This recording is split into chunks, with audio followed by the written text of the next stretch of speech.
Welcome to the premiere showing of our new film, The Wild American Chestnut, A Giant Returns. I'm Anne Petermann. I'm the Executive Director of Global Justice Ecology Project, and I also coordinate the campaign to stop genetically engineered trees. And with me on my left is Heather Lee. She's the Assistant Director of Global Justice Ecology Project and also the campaigner for the campaign to stop genetically engineered trees. And we also have Rachel Smolker and Lois Brolt-Melican, and I will introduce them in just a minute. First, I want to just mention that this film was made possible with support from the Fire-Dole Foundation and the Lintillac Foundation, as well as numerous private donations. And I'd like to thank the film's co-sponsors who helped us get the word out and make it a success tonight. Those groups are Standing Trees, Heartwood, Dogwood Alliance, Friends of the Earth, Canadian Biotechnology Action Network, the Hoodwinked Collaborative, GM Watch, Shawnee Forest Defense, and the Shawnee Park and Climate Alliance. And I'd like to make a big shout out to photographer Oren Langell and videographer Steve Taylor, who were the visual creative team on this project, with Steve spending many hours at his computer assembling the film. Fortunately, Steve's a workaholic, so I don't think he even noticed. I'm joined today by two panelists who will offer brief reflections on the film after it's finished. Dr. Rachel Smolker works with Biofuel Watch and is on the steering committee of the campaign to stop GE trees and the board of Standing Trees. She's a longtime activist and advocate for forests, biodiversity, climate, and human rights. Also joining me is Lois Brolt-Melican. Lois was a board member of the American Chestnut Foundation and involved in TACF's back-cross breeding program for 15 years, but publicly resigned in protest over TACF's embrace of genetic engineering. For the last 6 years, she has been working on the intercross breeding program of the American Chestnut Cooperators Foundation, which aims to breed blight-resistant 100% pure American chestnuts, as opposed to the genetically engineered variety. Before we start the film, I would like to offer a land acknowledgement. The headquarters of Global Justice Ecology Project is located in the southwest corner of New York State on the ancestral territory of the Seneca Nation at the western edge of the Haudenosaunee Confederacy. GJEP is committed to lifting up the voices of Indigenous peoples and supporting their efforts to defend their territories. Thomas Joseph Sewolden of Indigenous Environmental Network was not able to join us at this event today, but he gave me permission to read the following statement that he presented at a joint GJEP-IEN press conference in Panama. IEN has been a long-standing steering committee member of the campaign to stop GE trees. He said at the press conference, "Today we speak to defend the sacredness of the trees and our planet. I come from a people whose main sources of nourishment were acorns and salmon. The acorns gave us food, and the trees that bore them drew nutrients from the salmon, a beautiful cycle showing the interdependence of all life. This is the kind of reciprocal relationship humanity must return to if we are to protect biodiversity and the earth itself. We already know GE trees are harmful. Once introduced, they can continue to damage ecosystems for generations. As Indigenous peoples, we offer this warning to all humanity. Introducing GE trees is a grave mistake. The answer to biodiversity loss must be a return to respect, reciprocity, and harmony with nature. Indigenous communities around the world still live by these values, maintaining relationships with their lands and trees that have sustained life for millennia. These are the examples the world should follow." Thank you. So now we have about 70 people in attendance. So I'm going to go ahead and share my screen so that we can start the film. I will remind you, if at any time you have a question, please find the Q&A button on your Zoom menu and type that question in. If you put it in the chat, we won't see it. All right, so I'm going to go ahead and share my screen.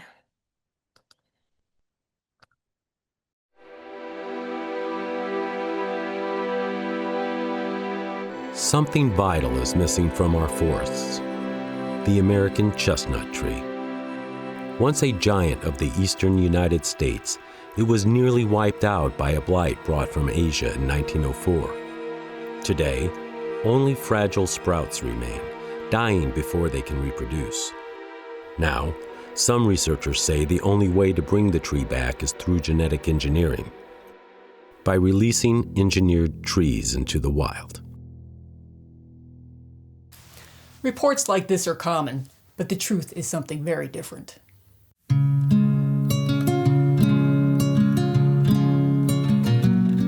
Hi, I'm Anne Petermann, and I've been working to protect and defend forests since 1990.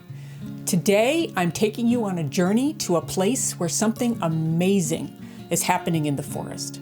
We're going to a place where thousands of wild American chestnut trees are returning. They're growing, maturing, and producing healthy offspring without a trace of chestnut blight. It's an incredible success story, and it completely undermines the claims of corporations and some researchers who insist that the only way to restore this tree is through genetic engineering. Their plan involves inserting genes from other species into the chestnut to supposedly make it blight resistant. But after decades of research, they still don't have a blight-resistant GE tree, and they can't predict what would happen if those genetically engineered trees contaminate the wild American chestnuts with their GMO pollen. Scientists themselves admit how little we truly understand about how forests work. Releasing genetically engineered trees into the wild would be both reckless and irreversible. But the fact is, we don't need to take that risk. The wild American chestnut is already making a comeback. Across the Northeast, these trees are quietly reclaiming their place in the forest, with a little help from blue jays and squirrels. But don't just take my word for it.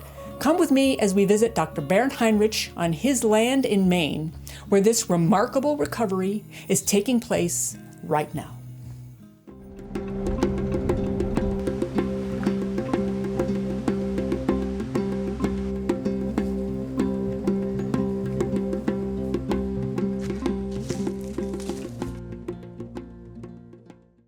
Yeah, well, you picked a really nice time.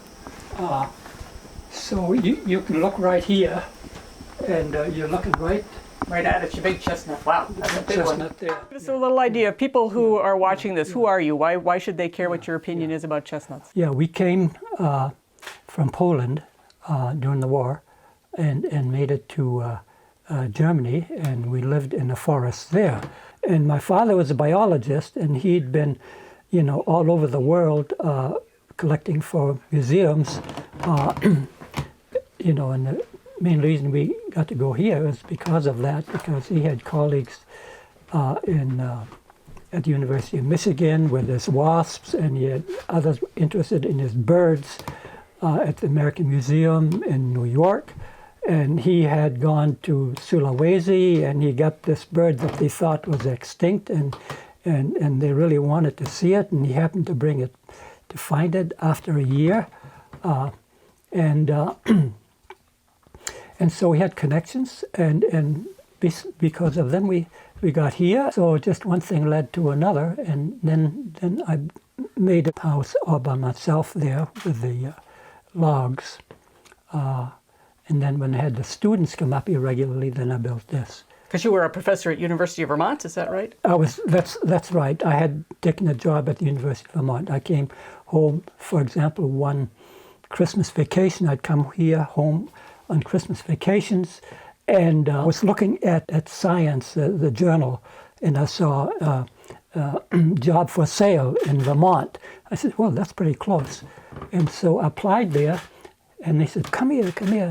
And I drove over, and they gave me the job right there. So what were you a professor of? Biology. Biology. Yeah.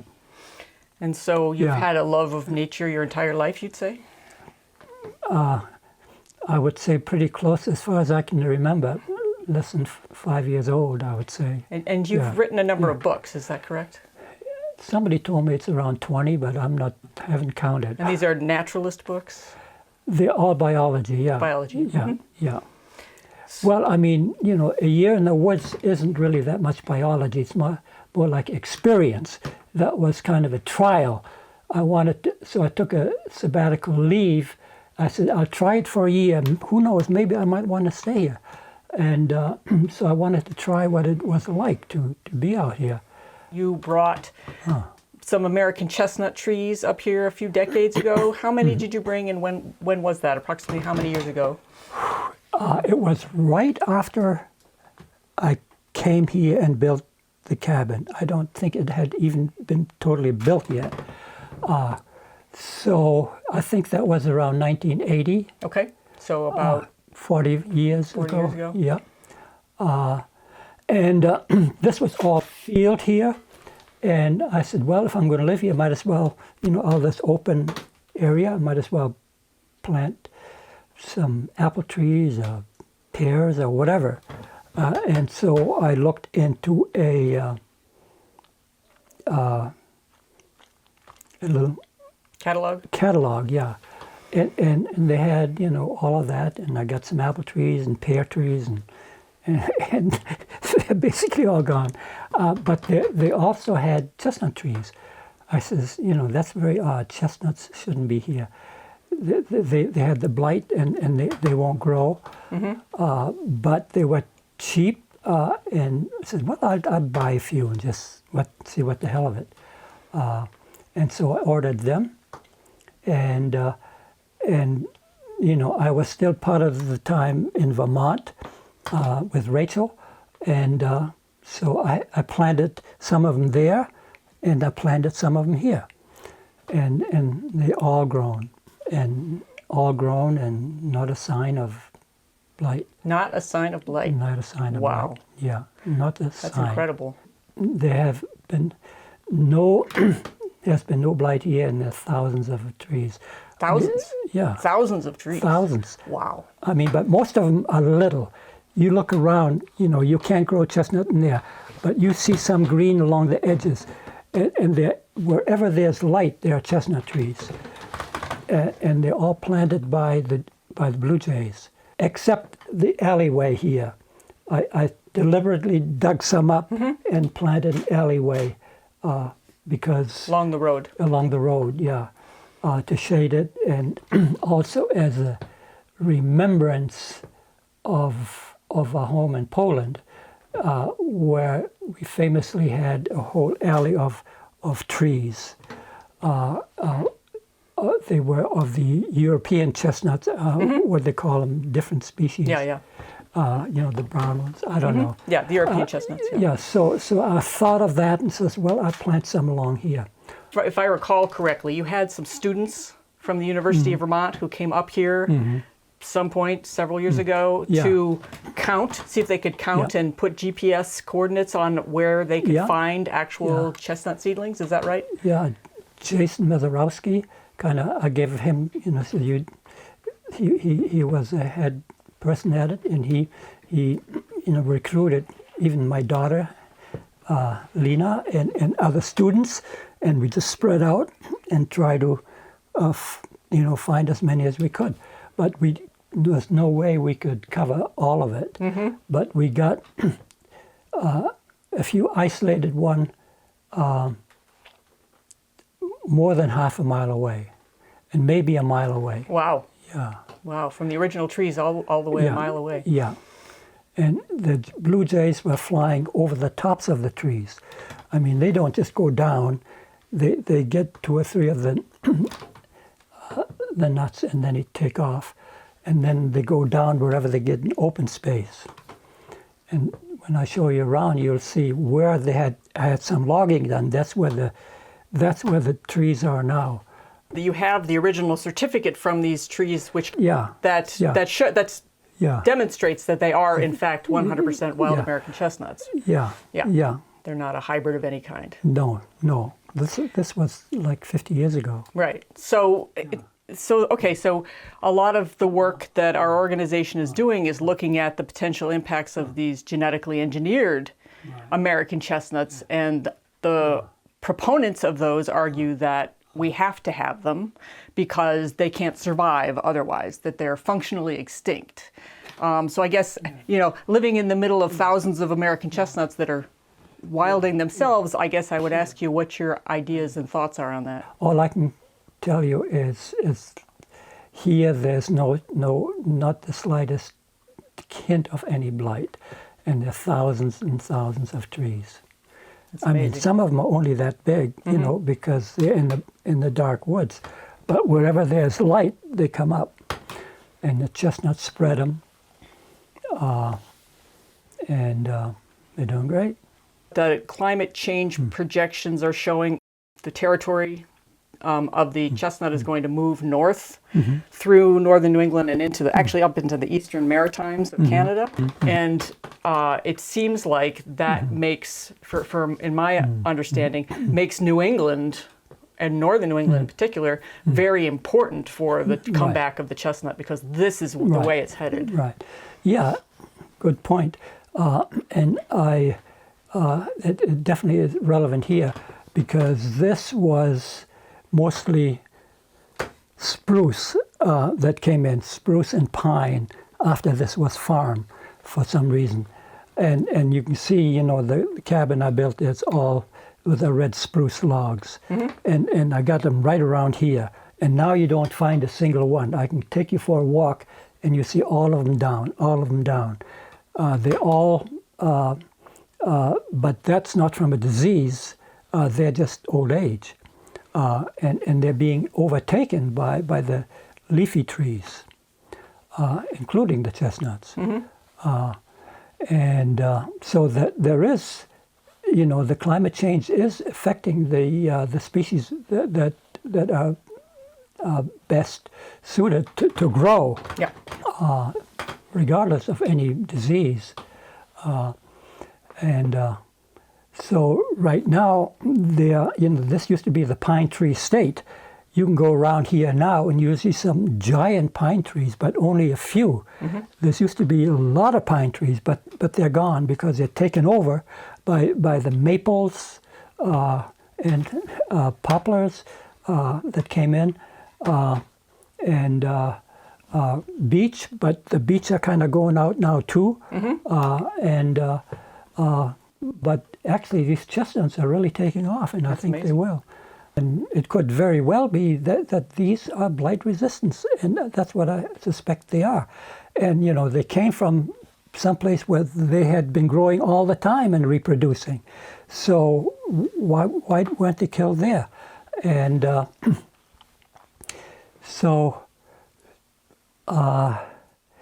I don't know, you know, what might be associated. I can't believe that there's just one gene that is affected.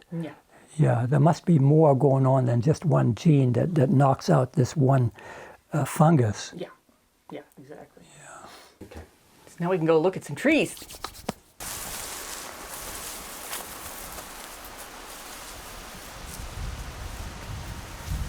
So basically, this is 1 year growth, this is 1 year, this is 1 year, this is 1 year. So where there's a continuous, and then the next year, here's a bud, it'll grow, and these will grow. So all of these side branches, to give you some idea, you know, how fast it's growing. But you know, they're really taking off here in the light. And this gives you a good idea of what the leaves look like. Yeah. So they've got the little bit of scalloped edges and the nice, smooth, dark green. Yeah. And the bark looks like it has little bits of speckles, a little bit of white speckles on it. Yeah. This is a seed planted one. You know, I didn't plant it. It came from the parent tree. This one right here. So this is a second generation tree. Yeah. And this tree is what, 30 feet tall? 25 feet tall? At least, yeah. 35 is, yeah, that sounds good to me. So this tree, how old would you guess it is, being about, whatever it is, 20 feet tall or so? 15. 15 years? Yeah.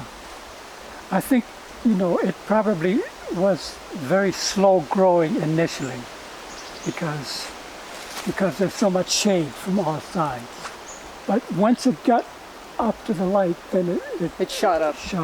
We're seeing literally hundreds and hundreds and hundreds of American chestnuts just growing all over this property. And we've only walked on a very small portion of it and seen literally hundreds of American chestnuts. So it seems crazy to me that people are arguing we have to have genetically engineered chestnuts to bring them back, because here they are, all over the place. Yeah. I mean, and I've given seedlings to all kinds of people who ever come by, and they've never reported any to me. Really? So not just here on this land, but Not when here, you've all distributed around. them to other people, they have not Yeah. gotten blight either. No. It's amazing. We're seeing an opening here due to that big maple tree falling. You see it on the ground. So it created some skylight, and right off, chestnut tree grew up.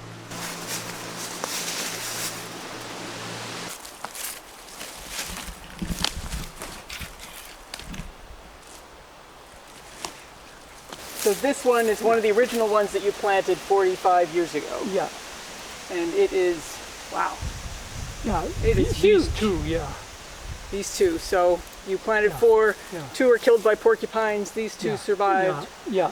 And they are, and now you can see all over Yeah. the ground near them. Yeah. There are just dozens Yeah. of small chestnut trees. See here. And then we saw in the woods behind your house literally hundreds of small chestnut trees growing all over the place. Yeah, there's no way we could have counted them all. Yeah. And you said that that's because of blue jays and squirrels Yeah. that are planting them, not Yeah. you, but No, blue jays not and me. squirrels. The only ones planted are along the alleyway up to the cabin door. Yeah. That's amazing. Except, like I did say, I planted these 2, yeah. And if we look at the bark on these trees, you can clearly see there's not a sign of blight. No sign of blight at all. If you cut the trees around them, then they'll go up. And how many, these chestnuts, how many burrs, how many seeds do they put out in a year? Well, take a look down here. So here are a couple of birds from last year. But here, these are the male catkins. And it's just covered, it's just one layer of them. And I counted the birds here last year, and I collected them all and counted them. I think I had something like 4,000, I think it was. I climbed up on that tree over there. You can see through it, the baby one, right through there. Yep. You can see the birds at the top. See them right there? Oh yeah. So there, the ground is covered with the male part of the flowering apparatus. So can you show us the offspring of these?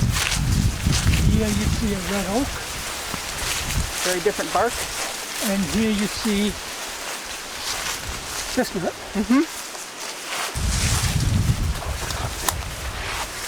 And I've gone up there to pick off the fruit.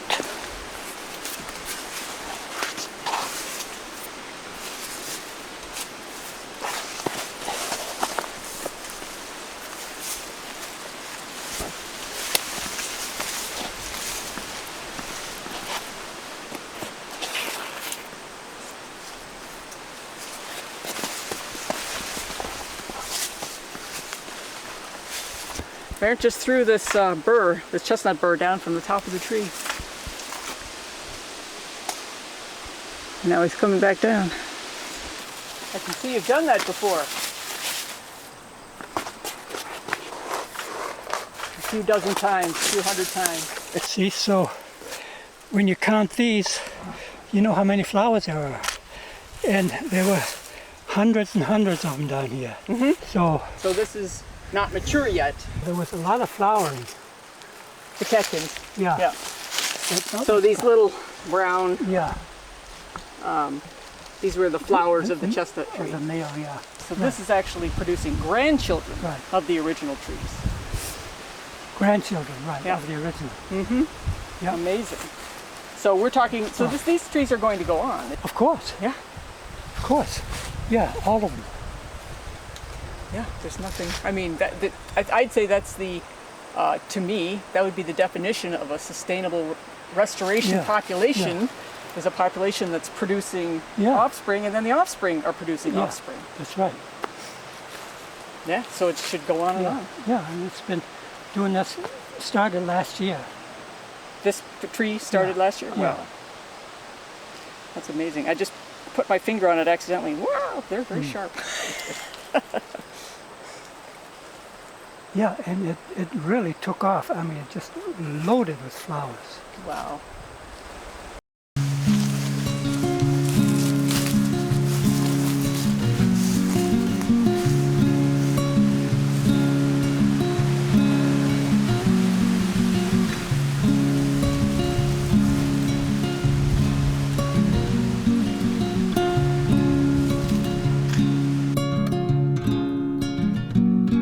The coffee's boiled.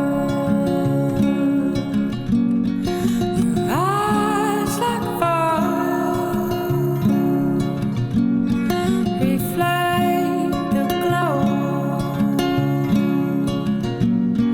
of the morning snow.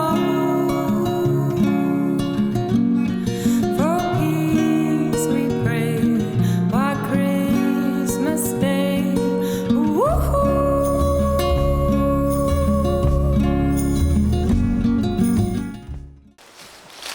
And it turns out there's this huge movement of people that are trying to bring back the American chestnut. And I have we no look right idea. around here and wow. I have no idea.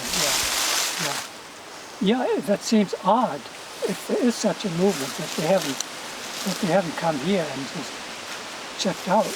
Here we are. Yeah, Here we are. Here are some of us. There's the film. Thank you, everyone. We've got most of our participants at this point, so that's good. People didn't get to miss the film entirely. I have asked our panelists, Rachel and Lois, to offer some brief reflections on the film.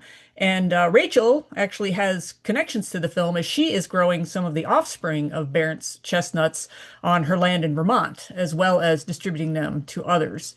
And Lois is working with the American Chestnut Cooperators Foundation, as I mentioned, and she's worked alongside the staff at the New England Botanic Garden, Norcross Wildlife Sanctuary, Hadwin Arboretum, and other conservation areas where she's actually planting out pure American chestnuts.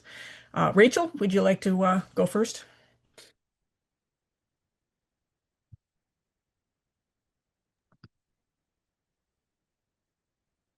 You're muted.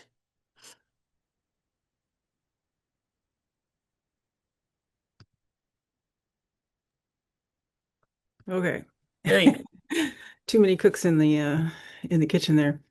Yeah, hi everybody. Thanks for coming and seeing this film and being interested in the chestnuts. I have been able to obtain a bunch of chestnuts, at least the ones that Bernd didn't eat. And at first he was saying that he couldn't get them to germinate, when he was collecting some up and people were asking for seeds. So I had a big bag full of them and I just put them down in my basement. And when I came down in the spring, they were popping out of the bag, just hundreds of little chestnuts just dying to grow.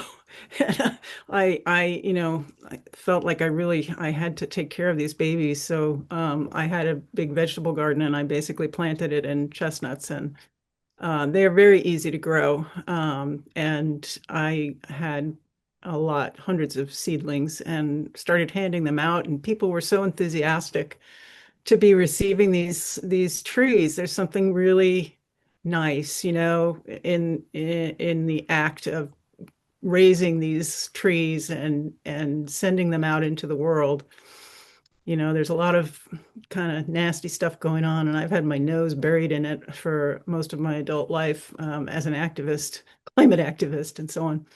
And this has become like just a very, very satisfying and a spiritually uplifting project to raise and distribute these chestnuts. There are a few that Bernd planted when he was living here in Vermont, and that was behind a house where we had lived. And those trees are also, about the same age as the ones that you saw, the big trees that he planted 40 or 40, maybe 45 years ago now. And they are over in the land opposite, and those trees are huge and similar to the ones that you just saw. And there are chestnuts popping up in the woods around there as well. There's at least 2 parent trees there, and they are also distributing youngsters around into the woods here in the neighborhood around Heinsberg, Vermont. So yeah, and I think there are probably a lot of other people out there in the world who are just having fun, trying to grow these and in the process of doing that, helping to reestablish populations of the American chestnut. And some of them will survive and thrive and move forward without any help from a wheat gene inserted into them.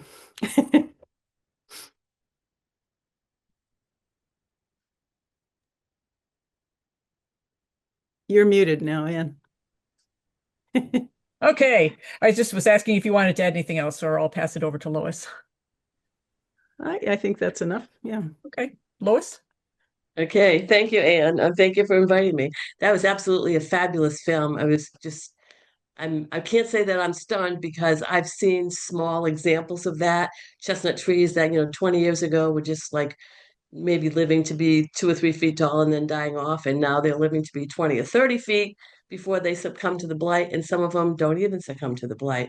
So I think it's just, I mean, these trees are on tree time, right? So this is going to take a while, but it's just really encouraging to see all of these trees up there, and we're seeing that even in central Massachusetts.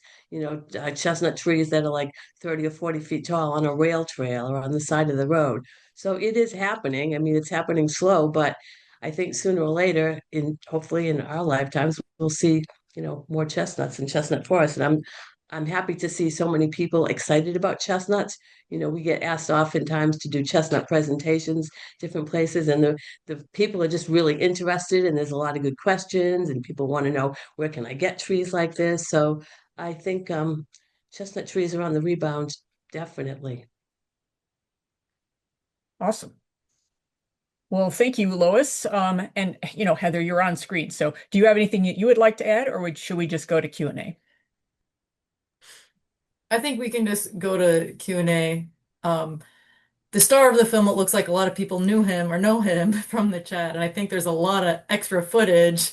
There's a lot about the house, and a lot had to be cut out. So I think the long-term thing is we're going to be doing like a few videos of different areas, different topics. But I think that's all. And please keep the questions coming in the Q&A. And then I also shared a link. If you do have a chestnut story of your own, please share it with us, because this is an ongoing thing that we're doing. That's all. You want to ask some questions? I honestly think we can just go one by one. Every question is really good. We have enough time. That's fine. Just go ahead, and if you want to go ahead and just ask them. Sure. Sorry, apologies if I mess up people's name. Linda was asking, how big is the biggest tree? And are there any photos of the trees? And is the doctor harvesting the nuts? What do you think, Rachel? What's the biggest tree? I mean, we showed it on the film. Yeah, I'm not very good at numbers, putting numbers on things like that. But well, you saw people standing next to the tree, right? That's a good measure or metric. What, 60 feet? I don't know, 60 feet, 80 feet, something like that. And some of these trees, as Bernd said, they are very slow to grow if they're in the shade, and then as soon as the sun pops up, they just shoot up really fast. So yeah. There was also a few questions about the link to his paper because it is behind a paywall. So I will be looking into seeing if I we put can. that in the chat. It's still behind a paywall. It is? Yeah, so I'm just going to look into seeing if we can share it because I do have people's emails. If you would like to have it, I can send it to you once we figure that out. The next question is from John Foster. He's asking, have you tested for CHV2 virus, which aids in hypovirulence in the American chestnuts? He's thinking that's probably why the trees are healthy, and he's the director of the Canadian Chestnut Council in Canada. Yeah, I would say that's possible. I mean, I looked at there has been quite a bit recently in the news about the hypovirulence going on with the American chestnuts in Michigan. And these trees did come from Michigan from a very similar location, maybe the same location. I'm not sure. I don't know if you have any additional information, Rachel, but the same thought had occurred to me. It hasn't been tested because Bernd's really just been enjoying and growing these trees, not investigating them scientifically. So, yeah, it's definitely, I think, a possibility. Do you have any thoughts, Rachel? I think it's also a possibility, and it would be interesting to test them. Yeah.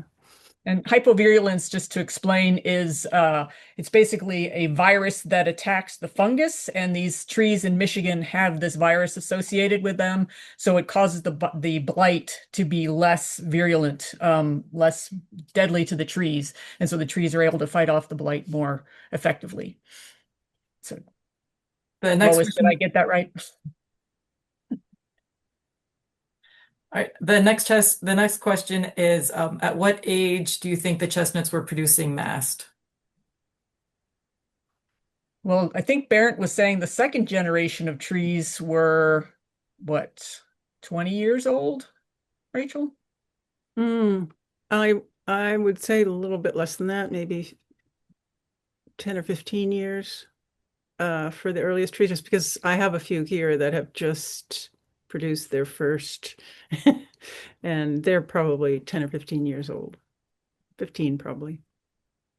The next question is asking if we can post the video on YouTube. We will be doing that. Yes, we haven't figured out the timing exactly yet, but we're planning to release it on YouTube sometime soon, maybe another week from now. We just have to figure out our promotional plan there. And the next question is there exposure to blight in the stand of Burns trees? There has been no blight that has been found there. I mean, traditionally, if you look at the range, the traditional range of the chestnut, it included that part of Maine. So in theory, there was blight there, but there is not blight that Bernd has seen on his trees. And Rachel, I think you have not seen blight there either. No sign of them, no. And then the next question is UVM doing research on this property? And what's happening next? Can you handle that one, Rachel? Um, There's not really a lot of active research from UVM. Barrett has retired from his professorship there quite a few years ago. There were groups of students coming up on a regular basis, and I think it's possible that the students who were involved in doing the census might come back again at some point. It's kind of becoming really difficult to keep track of all the trees. There's something like 600 acres of land there, and there's trees everywhere all over the place. So it was fun the first time around, and now it's kind of like overwhelming because there's just so many. But UVM does not have an active research program really centered on it. The next question is, where is his forest? It's in Western Maine. It's in the vicinity of the Mount Blue State Park. And then a next question is, do we know what would happen to the trees if they were planted amongst ones that were affected by the blight? And are they actually resistant, or are they just not exposed? That is a question that remains to be thoroughly investigated. There's no blight on Barents land, but Rachel is growing some of those trees on her land in Vermont, which is another area that had traditionally been exposed to a lot of blight, and they're not being susceptible. I'm sorry, they haven't experienced blight either, have they, Rachel? They haven't been affected. So and they're being being elsewhere. You've distributed them also, Rachel, yes, to people? Yeah, around different locations in Vermont. But I couldn't tell you whether any of those trees have succumbed to blight or not. So I don't know. I think that in general, there's a lot of that blight floating around, and I believe it infects other species of trees. Lois can probably help with this, including oaks, for example. And it's usually the trees get signs of blight when they get to be a little bit older. But yeah, there's some pretty old trees in this mix that have not shown any sign of the blight. And I think the chances are pretty good they would have been exposed to it. I mean, it's an airborne pathogen and it's pretty much everywhere. So, if these trees are still doing that well, it's obviously there's some type of resistance that they have. They seem to have more trouble with porcupines. Right. Animals can be a problem. Now, here's another question a few people asked is how can people get chestnuts that are resistant? Hmm. Well, I know that Bernd has, when we were talking to him up at his land, he was more than happy, and I think Rachel, you can echo this as well, to give people, saplings from his land.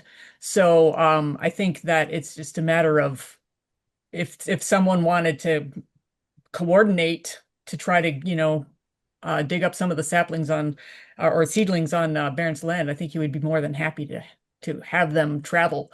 But that hasn't happened at this point, as far as I know. What do you think, Been a Rachel? lot of interest in that. A lot of people have asked about that. And I think rather than digging them up, it's more likely and more practical to get seeds. And I found them super easy to germinate and get started. The problem is when the trees get big, it's hard to get to the seeds before the squirrels and the blue jays do. And, at first, Barrett was able to climb up there and collect a lot of seeds. And the bigger the trees have gotten, the more tricky that's been. So recently he suggested to me that a friend who was interested in getting some seeds should come up there and climb the tree himself. So The, Uh, the, the American Chestnut Cooperators Foundation does offer trees seeds to members. I know that they just I think they sent the New England Botanic Garden at Tower Hill about 160 of their seeds to try out there because Tower Hill it's a beautiful botanic garden, but they have acres of land and there's naturally chestnuts growing there, so we know that it's a good spot. So that is one place where you can get them. thank you. There's been kind of two questions about have the trees been identified as American chestnut, and has any genetic testing being done to prove that they are indeed American chestnuts? Well, the documentation that we had in the film, says that they are pure American chestnuts. Um, have they been genetically tested? I don't know, Rachel. I don't think so. Lois, you have a lot of experience with hybrids and so forth. With the chestnuts that you saw on Barents Land, do they have the characteristics of hybrids? Oh no, they look like pure American chestnuts to me. Yeah, they just there's the texture of the leaves, the shape of the leaves. They're not shiny or anything. They look like pure American chestnuts. But that's certainly something that could be done is, do some genetic testing to verify that, but it has not yet been done. It looks like the American Chestnut Society lab can do genetic testing. Someone had sent a chestnut from their land to have it tested for a fee, so we can look into that as well. So thank you, Elizabeth, for that. Um, there's some questions about how is wildlife interacting with the trees? Because they haven't been around for so long. The squirrels and the blue jays are interacting with them very well. They seem happy, and the porcupines too. I suspect it's, I mean, Barrett has been eating a lot of chestnuts. So I think, I think they're animals, even though they haven't been exposed to, in proximity with a lot of chestnuts for a long time, they recognize them as food pretty quickly. And Another they've just discovered a chestnut bee. I Yeah. think it's Andrina Rennie that they found. They found it in Massachusetts. They found it in other places, and it hasn't been seen in a long time. And now that chestnuts are coming back, they're finding that the chestnut bee is also coming back. Another question about things around the trees are there any black oaks which can also transmit the blight on the land where his chestnuts are growing? Don't know the answer to that. All right. And do you know, I'm just rapid firing questions now. Do you know if any of the trees have been planted in the southeastern US? Well, he got these trees from this grower in Michigan who promised him they were pure American chestnuts. I have no idea where else this grower sold this particular strain of chestnut. So I don't know. I don't think there's any that's come from his land in Maine down to the southeast. Just don't think so, but I don't know for sure. And just for testing, John from the Canadian Chestnut Council said that they also do genetic testing if Oh, you're in great. Canada and want to talk to them. Oh, that'd So be great. someone has a big question. So they have a friend with a very large American chestnut tree on their property. And over the 30 years that they've lived there, the tree has produced tons of nuts, but none have germinated. Around the tree and the woods adjacent to it, etc., there's a wide open meadow right next to the location. Do you have any idea why nothing would have germinated there? There only one tree. There's only one tree, yeah. Oh. That's the answer. You need two Hmm. chestnuts. So chestnuts don't self-pollinate, that's what you're saying? Yeah. No, they don't self-pollinate. So what would you be your best advice to this person whose friend has this tree there? Plant another tree. Plant more Americans. Yeah, plant more American chestnuts near it. All right. And then someone's asked, have any of those particular trees been planted where the trees come up from roots and then die in a few years? So has there been any die off of the trees there? Stump sprouts. Oh, you mean stump sprouting or you mean seeds germinating and then dying? There are no stump sprouts on the land in Maine that I'm aware of. Um, I'm sure that there are some seedlings that have sprouted and died for one reason or another. I mean, the deer like to browse on them, and sometimes they're just, yeah, like you would expect. All right. So there's a bunch of people that are just asking again about where they can get chestnuts. So I can follow up an email with everybody about just the resources that we've shared and maybe some potential places to look at getting chestnuts for yourself, and also when we're going to be posting the video live on YouTube. Okay. Um, I'd like to make one quick comment, though, Sure. if I may. I mean, I think it's really inspiring, and people are really enthusiastic about the American chestnut and the restoration of this species, and it's a beautiful, beautiful tree. One of the reasons that I've been involved in this project has been because, as director of Biofuel Watch, I've been really concerned about the tree biotechnology push that involves the chestnut, which is that they are trying to win over public opinion towards genetically engineered trees by talking about restoring an iconic species that everybody loves using biotechnology, and then people will be more willing to accept the idea of genetically engineered trees for other purposes. Those other purposes that the tree biotechnologists are interested in are mostly to do with turning trees into biofuel or producing more biomass or producing trees that are going to be tolerant of monoculture conditions. So I think it's worth keeping that in mind that that's one of the reasons why it felt important to make this film, that this tree biotechnology push is not about restoring the American chestnut so much as it has been about winning over public opinion. I think the people who've been working on engineering the wheat gene into this chestnut understand that what they're doing is actually pretty much not going to work because for a lot of reasons, technical and otherwise. So anyway, I just wanted to make that statement out there so people understand what's sort of behind the push to genetically engineer the American chestnut. Yeah. Absolutely.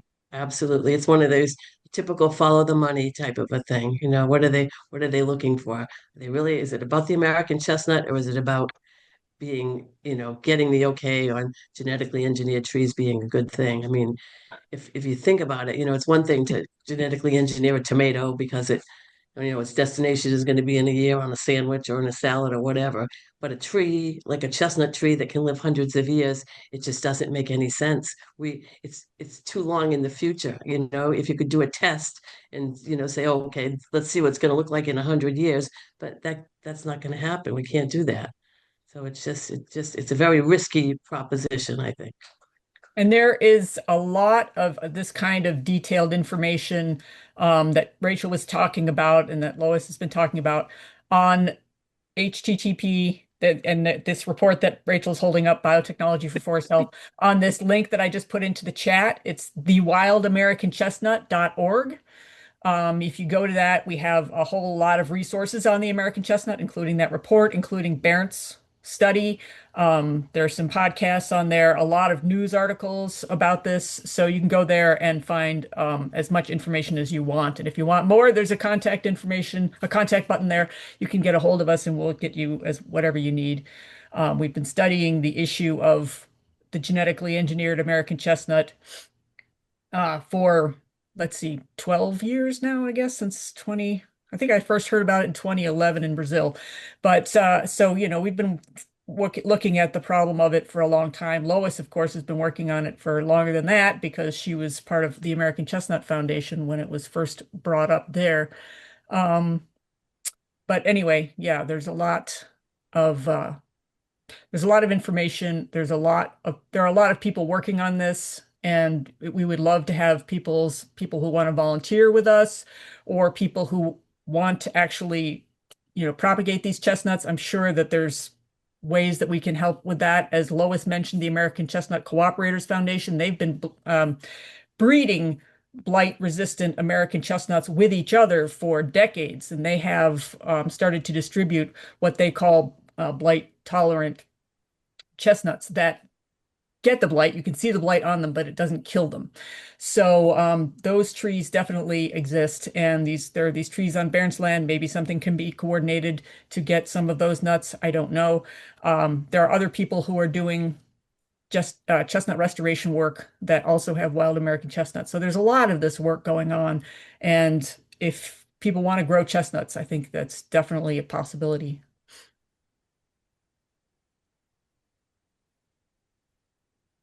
So someone named Bart Baricius has had his hand raised for a while. Bart, did you put your question in the chat, or could you please put your question in the chat? That would be great.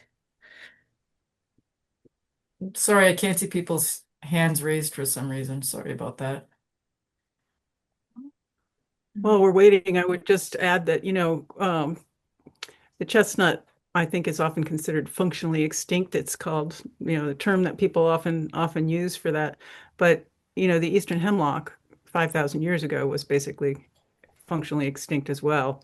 And even without the help of biotechnology, without the help of anybody, really, the eastern hemlock has been restored, although they are now in decline again. But sometimes looking at the long picture is hopeful. There is a question about how the trees are affecting the soil and mycorrhizal networks, and if tests are being done, and I assume Bernd's not been doing tests like that on it. No. Okay. All right. And then someone's asking, do you know whether the Asian chestnuts harbor the chestnut blight pathogen? And would those trees transmit the pathogen to an American chestnut? I Lois? don't think the hybrid chestnut trees, they don't get chestnut blight for sure. So I mean, all the chestnut, well, I have chestnuts, there's people in Western Massachusetts that are starting a chestnut food industry.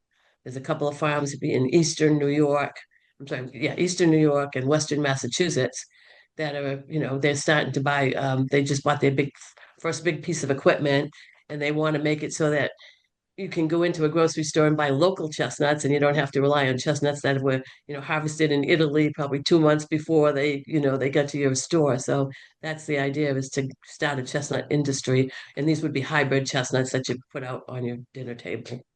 So that's happening where I am.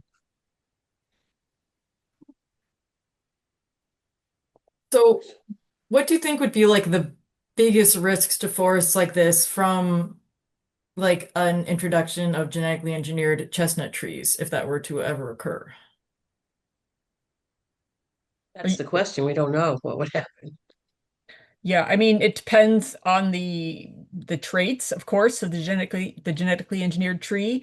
The interesting thing about the one that was worked on for decades, the Darling 58, that then they found out was the Darling 54, is that it was genetically defective. It had an entire gene deleted accidentally. And the trees were very sick. They actually contracted the blight, even though they were designed to be blight resistant, all of these things.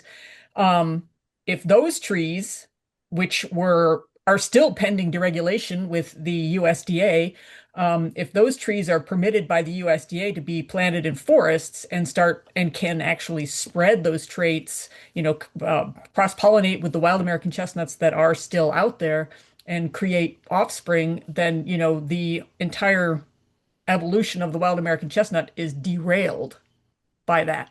These offspring now have these genetic defects. It's another chestnut blight all over again for the wild American chestnuts. So, it's really important that the wild American chestnuts be given the chance to evolve past the blight, to repopulate the parts of this country that they can repopulate. And I'm not suggesting they'll be able to repopulate all of the eastern United States, because there are also numerous other pathogens besides the chestnut blight that affect chestnuts. And the further south you go, the more of those pathogens there are, or the more intensive they are, like root rot and so forth.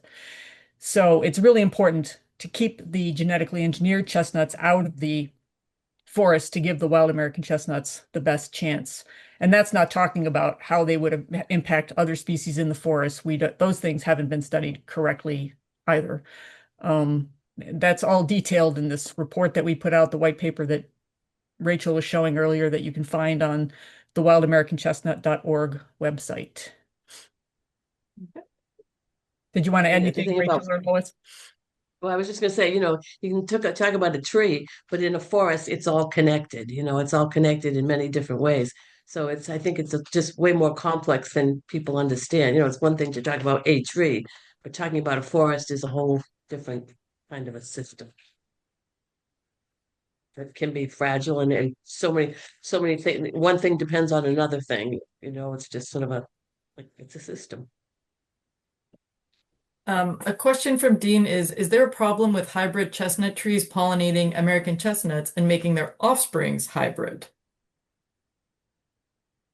Well, Lois, Old chestnut. you work with the ACCF, right? And they don't want their pure American Yeah, they chestnut don't want their trees near the to be hybrid. planted. Yeah, with anything else, because yeah, all chestnuts will cross if they're flowering at the same time. There's a lot of different, there's European chestnuts, Asian chestnuts, all a lot of different kinds. They will cross pollinate if they're together and pollinate, flowering at the same time. So yeah, ACCF wants their trees to be kept separately so that doesn't happen, so that it keeps the purity of the American chestnut trees that way. Because Pure. that's another thing that would be unknown. What would these hybrids do in a forest setting? Would they grow in a Exactly. forest setting? It's hard to even know that.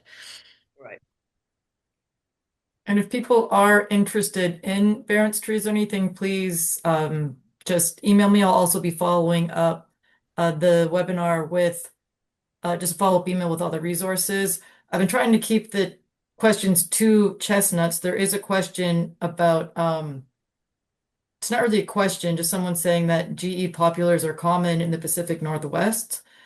That are meant to be an alternative to other trees used for pulp or low value products like cardboard. I know it's not about chestnuts, but it is about, I guess, GE trees. Does anyone have any comments to make about that?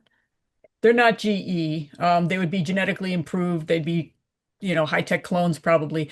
But there has been no commercial release of genetically engineered trees in the United States. There have been some unregulated field trials, but there have not been any commercial releases. So yeah, they're not genetically engineered, but they probably are high-tech clones. But yeah, it's the monoculture model is a big problem. And people argue a lot that the monocultures are meant to take pressure off the native forest. But in our organization's 30 years of experience, it's the monocultures take over the native forest. The monocultures displace the native forests. The forests are converted into plantations. So yeah, it's not really taking the pressure off because the demand keeps increasing. So the forests keep just, shrinking and the plantations keep growing. Not just in the United States. This is a pandemic that's going on all over the planet. So Mike is asking, have you ever considered a systematic effort to plant pure chestnuts on wild scale? Oh, this is a beautiful dream. As a way to push back against the potential introduction of hybrid or GE trees. Well, that requires a lot of people. I mean, people will want to take on that lovely dream, that would be great, right?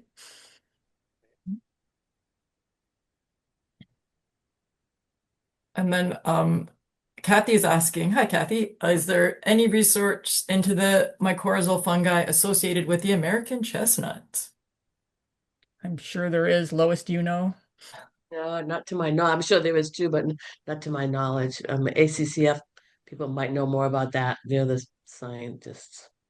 I know Right. that there are some very specific associations associated with chestnuts.